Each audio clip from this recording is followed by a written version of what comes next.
আবার অনেক দিন পর দুদিন হাতে টাইম নিয়ে শেরপার কাঁধে চেপে বেরিয়ে পড়েছি। তবে এবার সমুদ্র আমাদের ইনভাইট করেছে। আজ আমাদের ডেস্টিনেশন বকখালি। বকখালিতে আমরা অনেক আনন্দ করেছি। সি বিচের পাশে বসে খোলা সমুদ্রের তাজা হাওয়ার মজা নিতে নিতে ঘন্টার পর ঘন্টা গল্প করে কাটিয়েছি। তার সাথে বকখালির সমস্ত টুরিস্ট স্পটগুলো ঘুরে দেখেছি। দুটো দিন সমুদ্রের পাশে কাটানো সুন্দর একটা ট্যুর প্ল্যানের গল্প শোনাবো আজ। তাই ভিডিওটি স্কিপ না করে শেষ পর্যন্ত দেখার অনুরোধ রইল। আমি মিল্টন, আপনাদের হোস্ট। আপনাদের সকলকে স্বাগত ট্রাভেল উইথ মিল্টন চ্যানেল আর একটা নতুন ট্রাভেল জার্নি ভিডিওতে।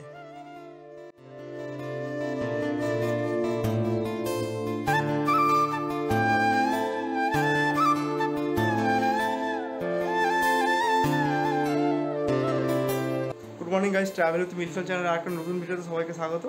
আজকে 13ই মার্চ, কালকে হোলি, তো দুদিনের ছুটিতে কাছাকাছি কোথাও ঘুরতে যাবো, সেই জন্য বকখালিকেই বেছে নিলাম। তো বকখালির উদ্দেশ্যে এখন আমরা রওনা দেবো। আর আমরা এখন প্রায় রেডি হয়ে গেছি। আর এখন আমাদের লাগেজ মোটামুটি রেডি। এই যে আমরা একটাই ব্যাগ নিয়ে যাচ্ছি, আর একটা সাইডে ছোটো ব্যাগ আছে। আর সেরকম কিছু নয়, কারণ দুদিনের প্রোগ্রাম, দুদিনে সেরকম কিছু লাগবে না। আর একটা নতুন ট্রাভেল জার্নি, আর একটা নতুন ডেস্টিনেশন, তো সবই কথা হবে, সবই গল্প হবে। এখন আমরা এখান থেকে বেরোবো। মোটামুটি আমরা রেডি হয়ে গেছি, আর এখনই আমরা রওনা দেবো, কারণ 4:30টার সময় বেরোতেই হবে। নাহলে ডিস্টেন্সটা কিন্তু আমাদের বাড়ি থেকে অনেকটাই, প্রায় 210 কিলোমিটার মতো। তো আমাদের অনেকটা লং জার্নি। আর আমাদের টার্গেট রেখেছি আমরা 11টার মধ্যে ওখানে পৌঁছে যাবো। তো সেইটাকে মাথায় রেখে আমরা এখনই রওনা দিতে হবে আমাদের। বাকি কথা রাস্তায় হচ্ছে। আর এখান থেকে আমরা আজকে জার্নিটা স্টার্ট করছি। আমরা পৌঁছে মাঝে রাস্তায় ফোন করবো, ঠিক আছে? চাকা ফোন করবো, পৌঁছেও ফোন করবো, ঠিক আছে? দুবারই কিছু করার নেই, আস্তে আস্তে যাবো, ঠিক আছে? তাড়াহুড়ো কিছু নেই, সাবধানে থাকবে তোমার, ঠিক আছে?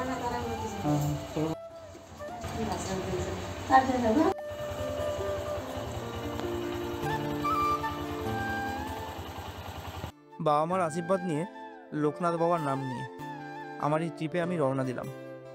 আমাদের বেরোতে বেরোতে 4:30 হয়ে গিয়েছিল।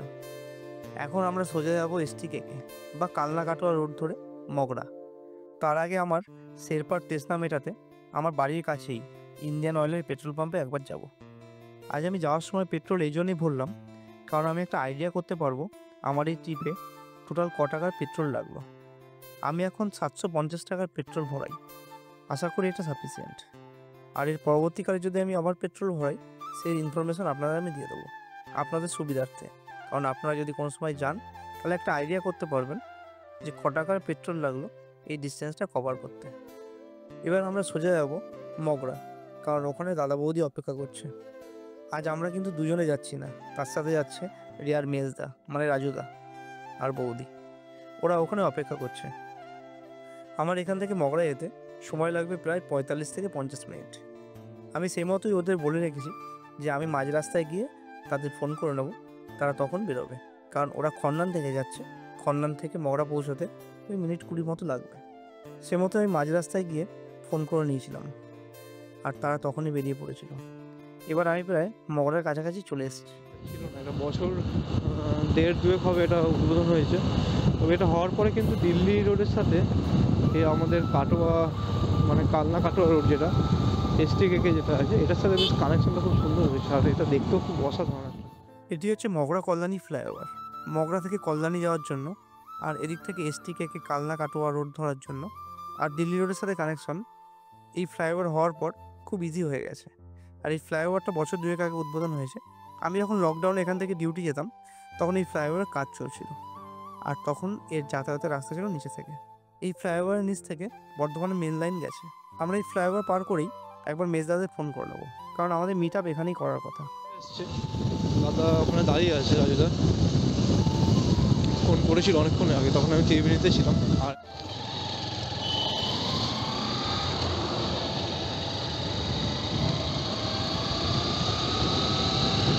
যখন আমরা খামার কাছে পেরিয়ে যাচ্ছিলাম, চারিদিকে এত পোকা, আমাদের হেলমেটের কাজগুলো পুরো একদম পোকা পড়ে গেছে। আর এখন আমরা ড্রাইভারের সাথে দেখা হয়ে গেছে, তাদের গিয়ে আর এখন সোজা চলে যাবো ডানকুনির দিকে। তো কখন দিয়ে দাঁড়িয়েছিলে? কতক্ষণ দাঁড়িয়েছিলে? কটায়? 5টায় চলে এসছো? 5টার সময় চলে এসছো এখানে? ও আরে কাচের অবস্থা দেখো, কাচের কাচের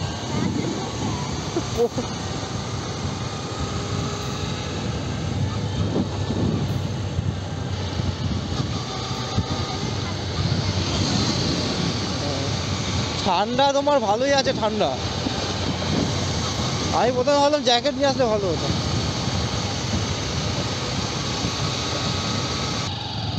শ্রীরামপুর 4 কিলোমিটার, ডানকুনি 14, কলকাতা 35। আমরা কিন্তু প্রায় অনেকটা রাস্তায় চলে এসেছি। দেখতে দেখতে কিন্তু আমরা অনেকটা রাস্তায় চলে এসেছি। আমরা প্রায় শ্রীরামপুরের কাছাকাছি পৌঁছে গেছি। আর একটু আগে আমরা শেওড়াফুলি তারকেশ্বর রোড পার করলাম। শেওড়াফুলি থেকে জল নিয়ে তারকেশ্বরে বাবার মাথায় যারা জল ঢালতে যান তারা এই রাস্তা থেকেই যাতায়াত করেন। আর এখন আমরা সোজা এই রাস্তা ধরে চলে যাব ডানকুনি। তো একটু দাঁড়ালাম, দাদা একটু বাইকে হাওয়া দেবে, তো হাওয়াটা একটু দিয়ে নিক। আমার হাওয়াটা একটু মেপে নেবো নাকি সামনেটা, বলছিলাম দিয়েছে, হাওয়াটা কি মেপে নেবো একবার? তো আমরা এখন শেওড়াফুলির কাছাকাছি চলে এসেছি। শেওড়াফুলি এখান থেকে বেশি দূর নয়, আর শ্রীরামপুর 4 কিলোমিটার রাস্তা। আর আমরা এখন এখানে গাড়িটা একটুখানি হাওয়া চেক করলাম। আর আমার গাড়িতে কালকে একটু বেশি হাওয়া হয়ে গেছিলো, হাওয়াটা চেক করে নেওয়া। দাদার এখানে হাওয়া দিল গাড়িতে, হাওয়া একটু কম ছিল। তো আমার সাথে এই যে রিয়া আছে, এই যে রিয়া ম্যাডাম, আর এই যে এটা হচ্ছে মেলটা হয় আমাদের, আর এই হচ্ছে বৌদি। তো আমরা এখন 4 জন মিলে যাচ্ছি বকখালির উদ্দেশ্যে। আর এখান থেকে এখন যাবো ডানকুনি। ডানকুনি গিয়ে ওখান থেকে আমাদের আবার ম্যাপ সেট করে তখন যাবো। এখনও ম্যাপ লাগাইনি, ডানকুনি পর্যন্ত আপাতত এমনিই যাচ্ছি। এই যে এত পরিমাণে পোকা লেগেছে হেলমেটে, ভাবুন। যখন আমরা খামার কাছে ছিলাম, রিয়া দিকে আসা কর, ও হেলমেটে পোকাটা একটু দেখাই কী পরিমাণে পোকা লেগেছে। এবার আপনাদেরকে ছোট্ট করে ইনফরমেশন দিয়ে দিই, যারা বাইক নিয়ে বা 4 চাকা নিয়ে যাবেন তাদের জন্য তো গুগল ম্যাপ আছেই। আর আমিও কিন্তু গুগল ম্যাপ দেখেই গেছি। আর যারা ট্রেনে করে যেতে চান তারা শিয়ালদা থেকে নামখানা যাওয়ার জন্য 7:14 ট্রেনটি সবচেয়ে ভালো। ওই ট্রেনটি 2 ঘন্টা যাত্রা অতিক্রম করে প্রথমে লক্ষ্মীকান্তপুর পৌঁছবে, সেখানে 10 মিনিট হল্ট নিয়ে তারপর আবার নামখানার দিকে রওনা দেবে। সময় লাগবে ওই 3.5 থেকে 4 ঘন্টা। নামখানা স্টেশনে নেমে আপনার টোটোতে করে 50 টাকার বিনিময়ে পৌঁছে যান বকখালি সি বিচ চত্বরে। ওখানে পৌঁছানোর পর আপনারা স্পটে গিয়ে হোটেল দিতে পারেন, তবে আমি যে হোটেলে ছিলাম সেই ইনফরমেশন আপনাদের দেবো। আর পার্টিকুলার ওই হোটেলের ওপর আমি একটা ভিডিও তৈরি করব। কালকে আমি গাড়িটায় একটু ওয়াশ করার জন্য গেছিলাম, আর একটু চেন লুপ করলাম, একটু চেনে স্প্রে করেছি, আর তার সাথে হাওয়াটা একটু দিয়েছিলাম। তো আপনি ভাবুন হন্ডার মতো আপনি ভাবুন আমি শোরুমে গিয়ে কাজটা করিয়েছি, আর আমাকে সামনের চাকায় হাওয়া দিয়েছে কত, 50। আমি কালকে থেকেই একটা ফিল করছিলাম যে সামনের চাকাটা একটু বেশি জাম্প করছে। সেই জন্য ওই দাদা বললাম না, দাদা যে একটু হাওয়া চেক করো, তো আমি ভাবলাম যে হাওয়াটা চেক করে নিই। বাপরে বাপ, দেখি 50 রয়েছে সামনের চাকাতে। ভাবুন, মানে শোরুমের ভরসায় যাবেন। এখানে সিগন্যাল পড়েছে। বাঁ সাইডের রাস্তাটা চলে যাচ্ছে শ্রীরামপুর দিকে, শ্রীরামপুর স্টেশন, শ্রীরামপুর শহরের দিকে। আর এটা হচ্ছে দিল্লি রোড। আর এই যে ডান সাইডের অপোজিট সাইডে যে রাস্তাটা আছে সেটা কি আদৌ কোথায় যায় আমি ঠিক জানি না, তবে সম্ভবত সিঙ্গুর এই সাইডে হয়তো যাওয়া যেতে পারে, তো সেটা আমার আইডিয়া নেই। বাকি যাচ্ছি, বেশ ভালো লাগছে। পুরুলিয়ায় আমরা 2 জন গেছিলাম, আর তার সাথে এবার দাদা যোগদান করেছে, তো বেশ ভালোই লাগছে। আর রঙে গেলে সাথে 2-1 জন থাকলে খুবই সুবিধা হয়, কারণ রাস্তাঘাটের সুবিধা অসুবিধার অনেক রকম ব্যাপার থাকে।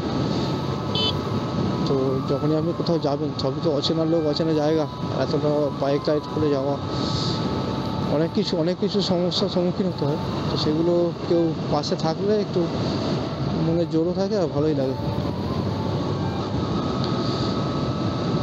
তো এই রাস্তা ধরে সোজা এখন যাবো ডানকুনি। ডানকুনি এখন মোটামুটি 9 কিলোমিটার মতো বাকি আছে, 9 থেকে 10 কিলোমিটার হবে। আর আমি এখনও গুগল ম্যাপ সেট করিনি। গুগল ম্যাপ সেট করবো, আপনার ডানকুনিটা পার করে একটা টি ব্রেক নেব। আর আশা করছি যে সময়ের আগেই হয়তো পৌঁছে যেতে পারি, কিন্তু এখন আশা করাটা ভুল, কারণ রাস্তাটাও অনেকটা দূর। এখানে L&T company, large and tomorrow.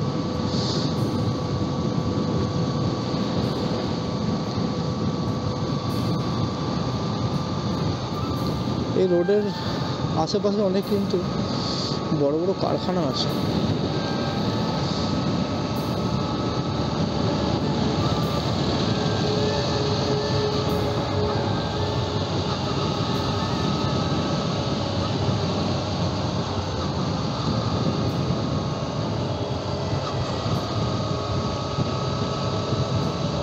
ঠান্ডা ঠান্ডা ভাবটা এবার আস্তে আস্তে কেটে উঠছে। আর ওদিকে আমাদের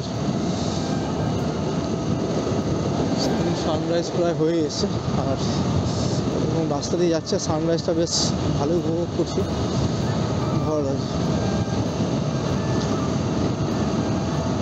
আর এই সাইডে ডানকুনির দিকে রাস্তাটা আমি কিন্তু প্রথম যাচ্ছি, আর এর আগে মানে বাইক নিয়ে একবারও যাইনি, বাইক নিয়ে এটা প্রথম যাচ্ছে। আর এদিকে প্রথমত এদিকটায় গাড়ি চালালে যেগুলো সিগন্যালগুলো ফলো আপ ভালো করে করতে হবে, আর তার সাথে আপনার গাড়ির স্পিড মেনটেনও করতে হবে, টাইমেও পৌঁছতে হবে, সব কিছু মেনটেন করেই যেতে হবে। আর ওদিকটা একটু চেকিংয়ের ব্যাপারটা যেটা একটু বলি, আমি যদি শুনেছি, আর বকখালির দিকে যাওয়ার রাস্তায় ওখানে কিন্তু যথেষ্ট চেকিং হয়। তো সেই জন্য আমাদের ওখানে স্পিড লিমিট থাকবে, তো স্পিড লিমিট মেনটেন করে যেতে হয়, নাহলে ওখানে ক্যামেরা লাগানো থাকে, সেই ক্যামেরায় যদি ধরা পড়ে তাহলে কিন্তু প্রবলেম, তাহলে কিন্তু আমাদের ফাইনও নিতে পারে। তো সেটা একটা চাপের বিষয় আছে, কারণ ফাইন নেওয়ার ব্যাপারটা একটু আমার কাছে হাস্যকরই মনে হয়। কারণ হাস্যকর এই কারণে, যদি ফাইন ওদের নেওয়ার মুড থাকে তাহলে আপনাদের যে কোনো কারণ ওরা দেখিয়ে ফাইন করে। তো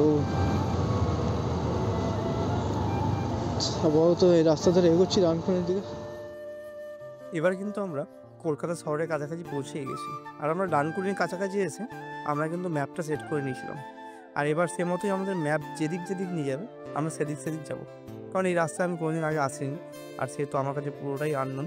আর তার চেয়ে বড় কথা, আমি কিন্তু কলকাতা শহরে কোনো সময় বাইক নিয়ে যাতায়াত করিনি। মন্দির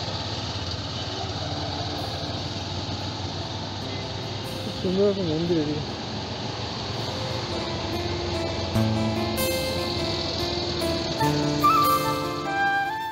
এবার আমরা দুর্গাপুর এক্সপ্রেসওয়ে ছেড়ে দিয়ে কোনো এক্সপ্রেসওয়েতে উঠে নবান্নর পাশ দিয়ে কলকাতা শহরে এন্ট্রি করব। যারা নতুন কলকাতা শহরে বাইক চালাবেন, যেটা আমি ফিল করেছি, কলকাতা শহরে কিন্তু সিগন্যালের প্রচণ্ড যানজট। তো সে মতোই আপনারা সব দিকটা মেনটেন করে আপনারা কিন্তু সিগন্যালগুলো ফলো আপ করে যাবেন।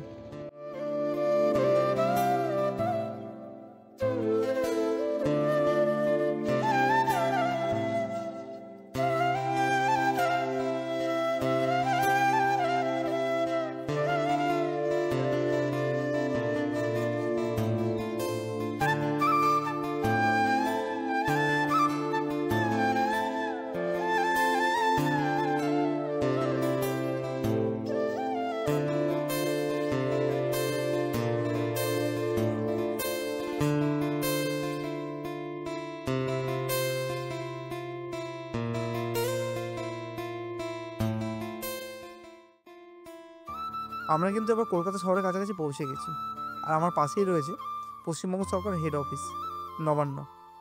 এবার আমরা দ্বিতীয় হুগলি সেতুর উপর দিয়ে কলকাতা শহরের মধ্যে প্রবেশ করব। আমি এই শহরে যেহেতু কোনো সময় বাইক নিয়ে আসিনি, তাই একটা এক্সাইটমেন্ট, একটা চরম পর্যায়ে রয়েছে আমার মনের মধ্যে। আর আমি যে কোনো ডেস্টিনেশনে পৌঁছানোর আগে পুরো যাত্রাপথটাকে উপলব্ধি করি, কারণ ডেস্টিনেশনে পৌঁছলে তো পৌঁছেই গেলাম, আর যাওয়ার সময় এই যে প্রত্যেকটা ল্যান্ডস্কেপ একটা আলাদাই একটা সৌন্দর্য তৈরি করে। এরকম নিচ দিয়ে বয়ে চলছে গঙ্গা মা, আর তার উপরেই রয়েছে এরকম দ্বিতীয় হুগলি সেতু, একটা আলাদাই একটা সৌন্দর্য ক্রিয়েট করছে। আর সেটাকে ফিল করতে করতে আমরা এবার কলকাতা শহরের মধ্যে এন্ট্রি করব। আর একটা ছোট্ট রিকোয়েস্ট আপনাদের কাছে রাখতে ইচ্ছে করছে, আমি কিন্তু বারবারই বলি আমার চ্যানেলটা নতুন, আর আপনাদের সাপোর্টটা খুবই দরকার। আপনাদের একটা লাইক, একটা কমেন্ট আমাকে কিন্তু বিভৎস পরিমাণে মোটিভেট করে নতুন করে কোনো ভিডিও করার জন্য। তা আমি কিন্তু রীতিমতো আপনাদের একটা লাইক, একটা কমেন্টের অপেক্ষায় থাকবো। আর আপনাদের যদি কোনো রকম ইনফরমেশনের দরকার পড়ে এই টোটাল জার্নির ওপর, তাহলে কিন্তু আমাকে কমেন্ট করতে পারেন, আমি কিন্তু সেটা রিপ্লাই সঙ্গে সঙ্গেই দেবো। আর কেমন লাগছে আমার সাথে এরকম ভার্চুয়ালি থেকে আমার এই যাত্রাপথের সঙ্গী হয়ে, সেটা কিন্তু কমেন্টে জানাতে একদমই ভুলবেন না। আর যদি ভিডিওটি ভালো লেগে থাকে তাহলে ভিডিওটিকে লাইক করবেন, আর যদি একটু বেশি ভালো লেগে থাকে তাহলে চ্যানেলটিকে সাবস্ক্রাইব করে আমার পাশে থাকবেন। এটা মেট্রো লাইন, মেট্রো।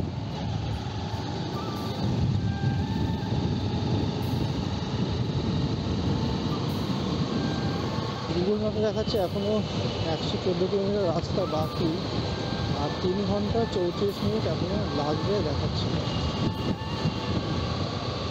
দেখা যাক কখন পৌঁছতে পারি। সময় হয়ে গেছে 7:40।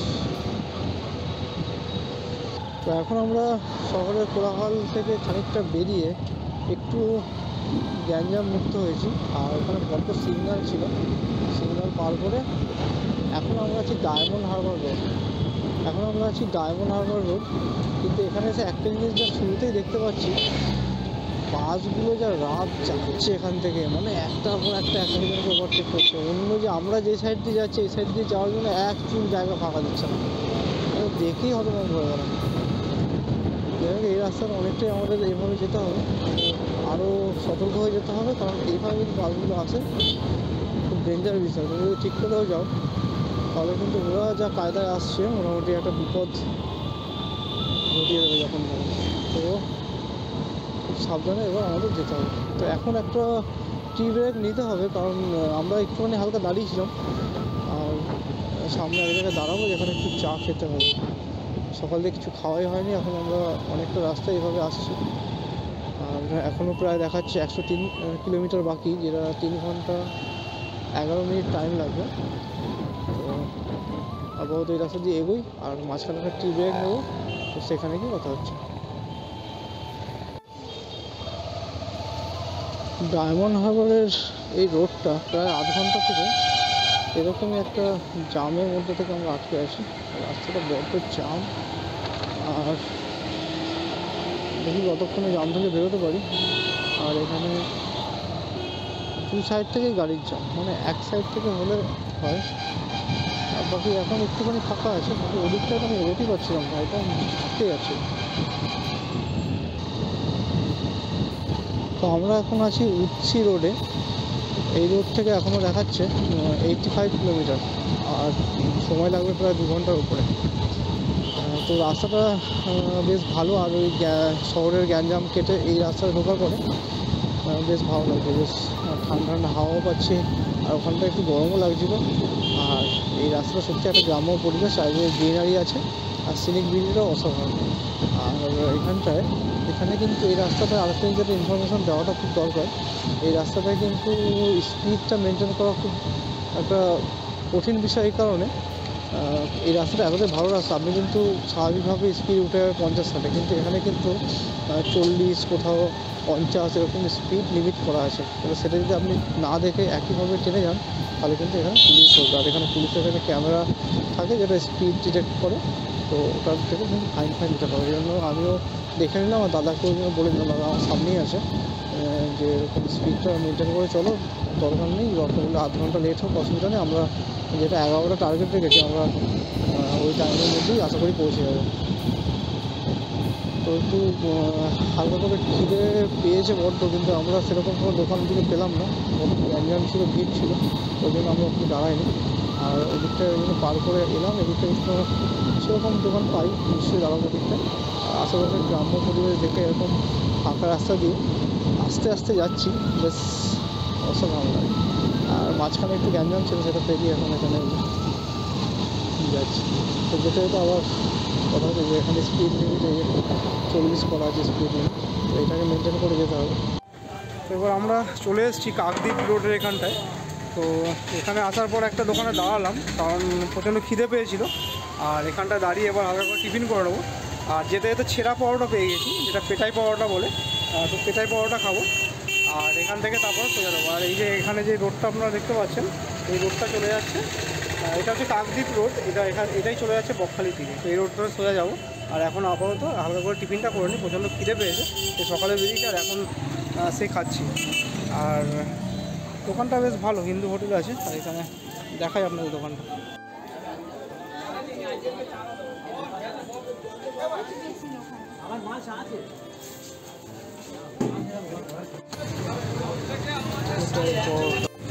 আজকের দিন আমাদের প্রথম ব্রেকফাস্ট কমপ্লিট, সব খেয়ে বলি গিয়ে গেল না নিবার পৌঁছে রিয়াও ডিমের পোচ খেয়েছে, আমি ডিম সেদ্ধ আর এই পেটাই পাওয়াটা। তো এখান থেকে খাওয়া দাওয়া করে এবার রওনা দেবো। এখান থেকে প্রায় এখনও 80-85 কিলোমিটার রাস্তা যেতে হবে। তো এখানে খাওয়া দাওয়া মোটামুটি ভালো, খারাপ না। আর বেশ খিদেও পেয়েছিল, ওই জন্য খেয়ে নিলাম এখানে। তো উচ্ছি রোডের এই টার্নটা এসে আমাদের এখন যেতে হবে বাঁ দিকটায়, এদিকটা ঢুকে গেলাম। আর ম্যাপে আমাদের এদিকটা দেখাচ্ছে। আর এখান থেকে এখনও 83 কিলোমিটার। তো এখান থেকে এখনও 83 কিলোমিটার রাস্তা, আর সময় দেখাচ্ছে 2 ঘন্টা 6 মিনিট টাইম লাগবে। তো দেখি কখন পৌঁছায়। এখন 9:51 বাজে, টার্গেট ছিল আমাদের 11টা, তো সেটা পার করে যাবে মোটামুটি 12টা তো ধরে রাখছি।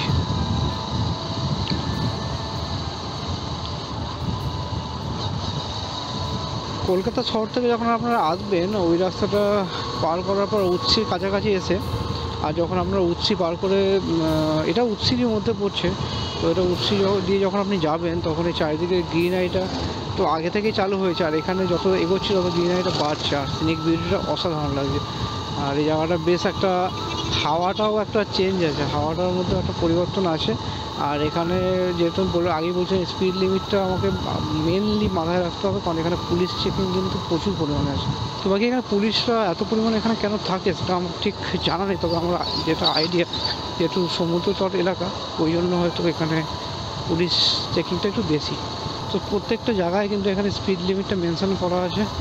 আসলে সব রাস্তাতেই একটা স্পিড লিমিট লেখা থাকে, সেটা ঠিক আছে, কিন্তু এই জায়গাটা যেহেতু পুলিশ চেকিংটা বেশি, তো ওই জন্য এখানে স্পিড লিমিটটা আরও বেশি করে ফলো আপ করা দরকার, আর প্রত্যেকটা জায়গাতেই সেটা ফলো করা উচিত। বাকি এখানে পেটাই পাওয়াটা খেলাম, তো পেটাই পাওয়াটার স্বাদটা আমাদের ওদিকের তুলনায় একটু অন্যরকম। আর এখানের পেটাই পাওয়াটা অনেকটা সেই এমনি নর্মাল লুচির মতোই লাগলো।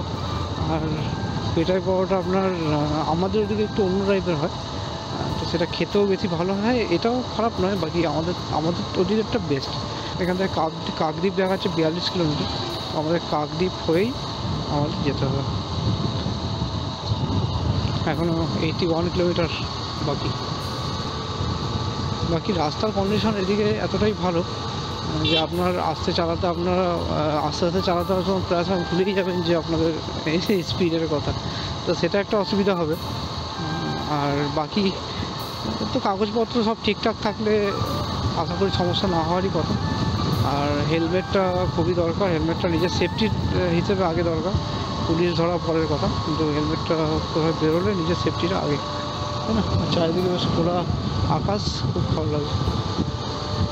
এখানে স্কুল থেকে সবাই বাড়ি ফিরছে। বকখালি আসার ইচ্ছেটা আমার বহুদিন আগে থেকেই ছিল। আর সমুদ্র বিচ তো আমরা দীঘায় তো যাওয়াই হয়, তো বকখালিটা অনেকে যায় না ঠিকই, কিন্তু বকখালিটা খুব ভালো জায়গা। এখানে সাদা বালির জন্য বিখ্যাত বকখালি, তো ওই জন্য আরও ওই জিনিসটা আরও বেশি লোকের কাছে অ্যাট্রাকশনের বিষয় হয়, তো ওই জন্যই আরও আমরাও যাচ্ছি। দেখা যাক কী অনুভূতি হয়। আর প্রত্যেকটা জিনিসই আপনারা দেখাবো। আপনারা কিন্তু ভিডিওর সাথে জুড়ে থাকবেন, আর ভিডিওটি ভালো লেগে থাকলে অবশ্যই চ্যানেলটিকে সাবস্ক্রাইব করে বেল আইকন ক্লিক করে রাখবেন। আপনাদের একটা লাইক, একটা কমেন্ট আমাকে কিন্তু অনেক মোটিভেট করে নতুন করে কোনো ভিডিও করার জন্য। আমি কিন্তু এরকম ট্রাভেল জার্নি ভিডিও প্রায় আনবো, আর আমার কিছু ড্রিম ট্রাভেলগুলো আছে সেগুলো পূর্ণ করবো। তো আপনাদের সাপোর্টটা খুবই দরকার, আপনাদের ভালোবাসা পাচ্ছি, আরও বেশি পরিমাণে পাওয়ার আশায় আছি। আর আমি আমার যতটা 100% দেওয়ার আমি দেওয়ার চেষ্টা করবো, আপনাদের কাছে তুলে ধরার চেষ্টা করবো। আর আপনারা ভিডিওর সাথে জুড়ে থাকবেন। আমি বকখালি যাচ্ছি, আমি কোন হোটেলে থাকছি, আর কত টাকায় বা ভাড়া। আর এখন তো সিজন টাইম চলছে, যেহেতু কালকে দোল, আর আজকে 13 তারিখ, কালকে 14 তারিখ, তো অফ সিজনে যেরকম ভাড়া থাকে, আর আপনারা কীরকম বাজেটের মধ্যে কীরকম আপনারা রুম পাবেন, সেই বিষয়গুলো আপনাদের কাছে আমি তুলে ধরব। এটা একটা বাজার এলাকা, তো এখান থেকে পার করে এখন যাচ্ছি। এখানে একটা রেল গেট করেছে।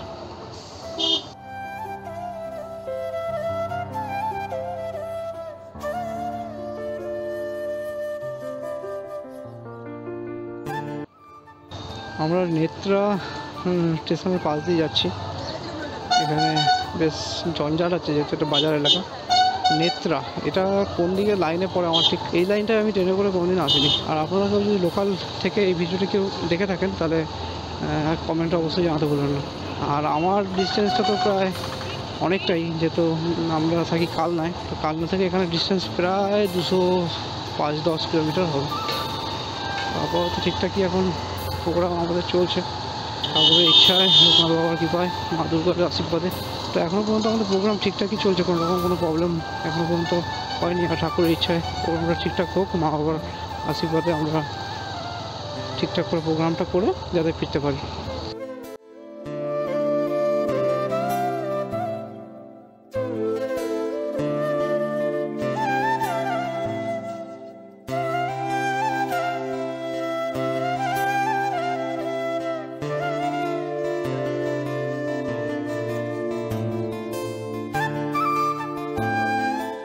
তো সময় এখন 11:49, এখনও বকখালি 26 কিলোমিটার, ফেজারগঞ্জ 24, আমরা যাবো বকখালি, সোজা রাস্তা দিয়ে বকখালি। আর আমাদের টার্গেট টাইম ছিল 11টা। বাকি আপনাদের শুরু থেকে একটা জিনিস আমি বলে আসছি যে এই রাস্তায় স্পিড লিমিটটা এতটাই বড় একটা ফ্যাক্টর হয়ে দাঁড়িয়েছে, যেখানে আপনি ভাবুন এরকম একটা রাস্তা, আর সেখানে যদি আপনাকে 30 কিংবা 40-এ এর মধ্যে স্পিডে গাড়ি চালাতে হয়, তাহলে কিন্তু তাহলে কিন্তু ডিস্টেন্সটা আরও মানে কতটা সময় বাড়িয়ে দেয়, তাই না? তো স্বাভাবিক ওই ডিস্টেন্স ফলো আপ করতে গিয়ে আমাকে এই টাইমটা আমাকে অ্যাডজাস্ট এখন করতে হচ্ছে, আর কিছু করার নেই। আর মাঝখানে আমরা একটা ব্রেক নিয়েছিলাম, ব্রেক তো নিতেই হবে, সে যেই আসলে খাওয়া দাওয়া তো একটা ব্যাপার থাকে। আর বাকি বকখালি এখন চলেই এসছি আমরা, 26 কিলোমিটার বাকি আছে, এখন আধ ঘন্টার মধ্যে আমরা পৌঁছে যাবো। এই ব্রিজটা সম্ভবত বেশি দিন হয়েছে, আগে আমি শুনেছি এখানে ফেরি পার হয়ে যেতে হতো। আর এই ব্রিজটা কিন্তু দেখতে অসাধারণ লাগছে, এরকম নিচ থেকে একটা নদী বয়ে চলেছে, আর তার উপর এত সুন্দর একটা ব্রিজ, আর এখানে অনেকে হেঁটে যাওয়ার রাস্তাও আছে পাশ দিয়ে। আর বাকি অসাধারণ একটা অনুভূতি জায়গাটা। এখানে একটু দাঁড়াবো, দাঁড়িয়ে একটু ফটো তোলার চিন্তাভাবনা আছে, দেখি কী পদ্ধতি করা যায়। এটি হচ্ছে হাতানিয়া দোয়ানিয়া সেতু। এর মাধ্যমে নামখানা ও নারায়ণপুরের মধ্যে যোগাযোগ রক্ষিত হয়। সেতুটি সব রকম যানবাহনের ক্ষেত্রেই টোলমুক্ত। এর মোট দীর্ঘ 340 মিটার।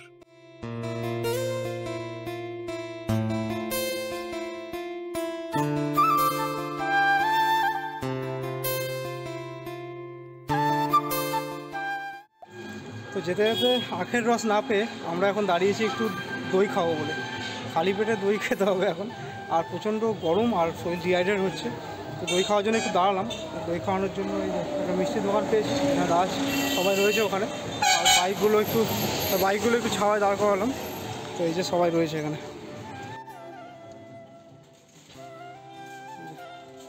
খালি পেটে দই। তো দেখতে দেখতে কিন্তু আমরা ফেজারগঞ্জ পৌঁছেই গেলাম। আর এখান থেকে বকখালি মাত্র 1 কিলোমিটার রাস্তা। আর আসার সময় আমার সাথে আরেকটা ঘটনা যেটা ঘটেছে, আপনাদের আমি প্রথমেই বলেছিলাম যে এখানে কিন্তু অনেক পুলিশ চেকিং আছে। তো শেষমেশ 10 কিলোমিটার আগে আমাকে পুলিশ চেকিং করে, আর সেখানে লাইসেন্স চেক করে আমাকে ছেড়ে দেয়। তো সেক্ষেত্রে আমার কিন্তু কোনো রকম কোনো প্রবলেম হয়নি। আর আপনারা সামনে দেখতে পাচ্ছেন তো যে উইন্ড টারবাইনগুলো, পশ্চিমবঙ্গ সরকারের কিন্তু বায়োশক্তি প্রকল্প এই এক জায়গাতেই আছে, যেটা ফেজারগঞ্জ বায়োশক্তি প্রকল্প। আমার লাইফে আমার এরকম বায়োশক্তি প্রকল্প আমি এই প্রথম দেখলাম, আর যেটা দেখতে কিন্তু অসাধারণ লাগে। এরকম স্বচ্ছ খোলা আকাশ আর তার সাথে এটার কম্বিনেশন একটা অদ্ভুত একটা সিনিক বিউটি সৃষ্টি করছে। আমাদের হোটেলটা কিন্তু বকখালি সি বিচ থেকে মাত্র 500 থেকে 600 মিটারের মধ্যে। তো এই রোড দিয়ে যাওয়ার সময় বকখালি সি বিচে যাওয়ার আগেই এরকম ডান সাইড দিয়ে আমরা ভেতরে ঢুকে গেলাম। আর এই হোটেলের প্রপার লোকেশনটা আমি আপনাদের সাথে শেয়ার করব। হোটেলে যাওয়ার পথে কিন্তু আশেপাশে বহু এরকম হোটেল রয়েছে, যেগুলো আপনারা চাইলে যে কোনো একটা বুকিং করতে পারেন। আর আমি কিছু হোটেলের নাম্বার ডেসক্রিপশন বক্সে দিয়ে রাখবো আপনাদের সুবিধার্থে, আপনারা চাইলে ফোন করে নিতে পারেন। আর পার্টিকুলার আমি যে হোটেলে আছি তার সঠিক লোকেশন আর কীভাবে আপনাদের এই হোটেলে পৌঁছাতে হবে সেটাও কিন্তু আমি ডিসকাস করে পার্টিকুলার একটা হোটেলের ওপরই একটা ভিডিও তৈরি করব।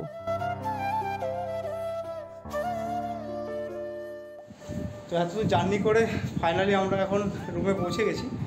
আর এখন একটু ফ্রেশ হয়ে নেবো, ফ্রেশ হয়ে নিয়ে ভাবছি একবার সমুদ্রের দিকে যাব, দিয়ে আপনাদের রুম টুরটা পরে করাচ্ছি। হোটেলটার লোকেশনটা সবই ডিসকাস করবো, সবই বলবো কত কী নিয়েছে, আর বাকি রুমগুলো কীরকম কী সেটাও বলবো। তারপর একটু ফ্রেশ হই, অনেকটা জার্নি করে এসেছি। তো বকখালি ট্যুরের ফার্স্ট এপিসোড আমি এখানেই শেষ করছি। আপনাদের কীরকম লাগলো আমার সাথে ভার্চুয়ালি থেকে, সেটা কিন্তু কমেন্টে জানাতে একদমই ভুলবেন না। আর ভালো লাগলে ভিডিওটি লাইক করবেন, আর একটু বেশি ভালো লেগে থাকলে চ্যানেলটিকে সাবস্ক্রাইব করে বেল আইকন অন করে পাশে থাকবেন। সকলকে অসংখ্য ধন্যবাদ।